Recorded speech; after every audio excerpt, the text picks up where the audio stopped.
പ്രമേഹ രോഗികൾ ഏറ്റവും കൂടുതൽ ശ്രദ്ധിക്കേണ്ടത് ഭക്ഷണ കാര്യത്തിലാണെന്ന് ഓർമ്മിപ്പിക്കുകയാണ് ആരോഗ്യ വിദഗ്ധർ. അന്നജം കുറഞ്ഞതും നാരുകൾ ധാരാളം അടങ്ങിയതുമായ ഭക്ഷണങ്ങൾ വേണം പ്രമേഹ രോഗികൾ കഴിക്കാൻ. കൂടാതെ ഭക്ഷണത്തിന്റെ ഗ്ലൈസമിക് സൂചികയും കുറവായിരിക്കണം. വെള്ളക്കടലയിൽ ധാരാളം നാരുകളും പ്രോട്ടീനും അടങ്ങിയിട്ടുണ്ട്. കടല വേവിച്ച് കഴിക്കുന്നത് പ്രമേഹ രോഗികളിൽ നല്ലതാണ്.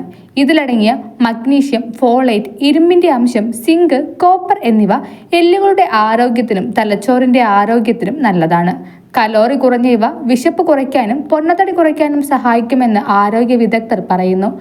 ആരോഗ്യകരമായ കൊഴുപ്പ്, പ്രോട്ടീൻ, ഫൈബർ തുടങ്ങിയവ നട്ട്സ് ഡയറ്റിൽ ഉൾപ്പെടുത്തുന്നത് രക്തത്തിലെ പഞ്ചസാരയുടെ അളവ് കൂടാതിരിക്കാൻ സഹായിക്കും. മുളപ്പിച്ച പയറിൽ പ്രോട്ടീൻ, നാരുകൾ, വിറ്റാമിനുകൾ, potassium, phosphorus, magnesium, carbohydrate, folate, anti ഓക്സിഡന്റുകൾ എന്നിവ അടങ്ങിയിരിക്കുന്നു.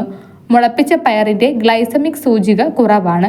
ഇവ രക്തത്തിലെ പഞ്ചസാരയുടെ അളവിനെ കുറയ്ക്കാൻ സഹായിക്കും. അതിനാൽ പ്രമേഹ രോഗികൾക്ക് മുളപ്പിച്ച പയറ് കഴിക്കാമെന്നും ആരോഗ്യ വിദഗ്ധർ ഓർമ്മിപ്പിക്കുന്നു. എന്നിരുന്നാലും പ്രമേഹ രോഗികൾ അവരുടെ ആഹാരക്രമത്തിൽ മാറ്റങ്ങൾ വരുത്തുന്നതിന് മുൻപേ ഒരു ആരോഗ്യ വിദഗ്ധന്റെയോ ന്യൂട്രീഷനിസ്റ്റിന്റെയോ സേവനം തേടുന്നതാണ് ഉചിതം. കൂടുതൽ ആരോഗ്യ വാർത്തകൾക്കായി ഡോക്ടർ ലൈവ് TV സബ്സ്ക്രൈബ് ചെയ്യുക. Stay healthy.